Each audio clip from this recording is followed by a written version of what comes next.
In the heart of a vibrant village, nestled among rolling green hills, lived a group of children whose laughter was the town's favorite music. Their most prized possession was a magnificent drum, big and round, with a skin pulled tight as a trampoline.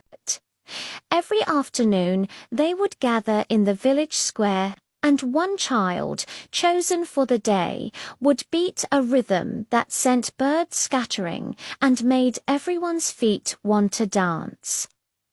The drum wasn't just an instrument. It was the heartbeat of their friendship, the thunderous announcement of their joy. One sunny afternoon, a new boy named Leo moved into the village. He was shy and watched the other children from a distance, his hands tucked deep in his pockets. He longed to join their circle, to feel the powerful beat of the drum resonate through his chest. He dreamed of the day he would be chosen to play, to create a rhythm that would make everyone smile. He practiced on tabletops and tree stumps, imagining the cheers of his new friends. Finally, the day came. It was Leo's turn. His heart thumped louder than any drum he had ever heard. The other children formed a circle, their eyes wide with anticipation. Leo took a deep breath, raised the wooden mallets, and with all his might, he struck the drum. But instead of the booming sound everyone expected, there was a dull, sad thud. He struck it again, and this time a long tear appeared on the drum's skin. A hush fell over the square. The drum was broken. The silence felt heavy, a stark contrast to the lively beats that usually filled the air. Tears welled up in Leo's eyes. He felt a wave of shame and disappointment wash over him. "I'm so sorry," he whispered, his voice trembling. "I ruined everything." The other children looked at the silent drum, then at Leo's crestfallen face. For a moment, no one knew what to say. The center of their world, the source of their daily celebration, was gone. A girl named Maya stepped forward. She looked at the torn drum, then at her friends. The usual excitement in their eyes was replaced with confusion and sadness. But Maya didn't see a broken toy. She saw a broken spirit. She walked over to Leo and put a gentle hand on his shoulder.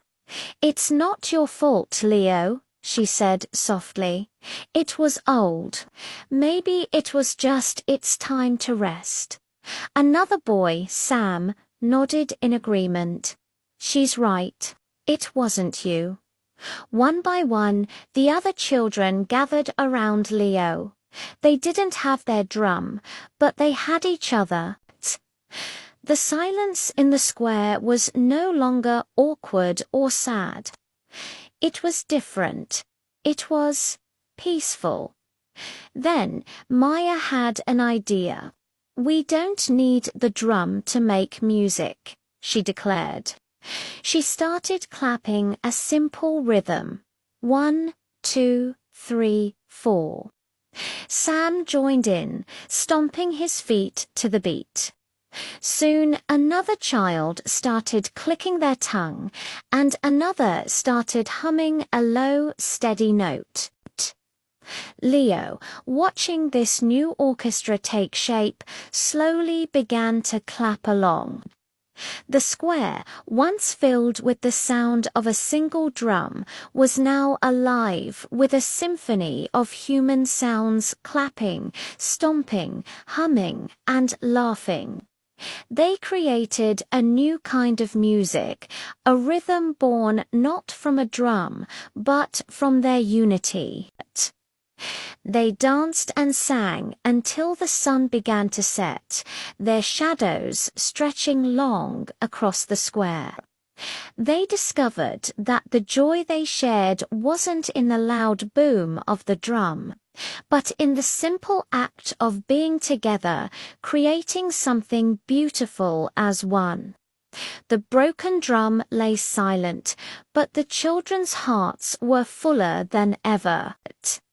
They learned that real happiness isn't about making the most noise. It's about the quiet harmony of friendship and the love that connects us all. From that day on, their favorite music was the sound of their togetherness. Thanks for watching. If this story touched your heart, don't forget to like, share, and subscribe for more tales that warm the soul.